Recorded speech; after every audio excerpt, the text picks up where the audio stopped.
Seorang warga pendatang yang tinggal di Banjar Tengah Kaler, Desa Gulingan, Mengui, Badung, dikeluarkan dari desa lantaran tak bersedia mengikuti vaksinasi COVID-19. Melalui paruman, pihak desa sepakat tak mengizinkan warga pendatang tersebut tinggal demi keamanan warga desa lainnya di masa pandemi COVID-19.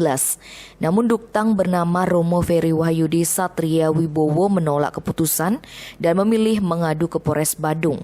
Kejadian itu bermula ketika Ferry diminta untuk mengikuti vaksinasi oleh klien Banjar Tengah Kaler melalui pesan WhatsApp, namun ditolak. Melalui pesan WhatsApp, Ferry mengatakan tak mau divaksin sampai pemerintah memberikan garansi kesehatan dan nyawa kepada pengguna vaksin. Sejak saat itu, aparat Banjar Tengah Kaler yang berbekal Desa Gulingan berikut Babinsa dan Babin Kantimas setempat mendatangi tempat tinggalnya untuk memberikan pemahaman agar mau divaksin saat masa pandemi. Klien Banjar Tengah Kaler Imade Giriasate mengatakan Ferry menolak divaksin dengan alasan komorbid. Namun pihak desa menyarankan Ferry minta surat keterangan ke dokter. Sampai batas waktu yang diberikan, Ferry juga tidak kunjung menyiapkannya dan mengaku akan memanggil advokat untuk menyelesaikannya.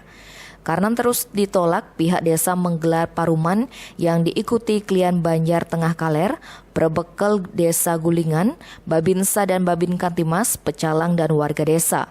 Dalam rapat tersebut diputuskan untuk mengeluarkan Ferry dari desa. Pendeta adat Gulingan Ide Bagus Gangge menerangkan, keputusan tersebut diambil dengan harapan agar warga desa terjaga dari COVID-19.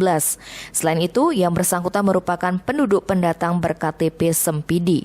Ferry didampingi kuasa hukumnya dari LBH Felix Juanardo Winata mengatakan pihaknya hanya meminta perlindungan hukum terkait keputusan desa itu.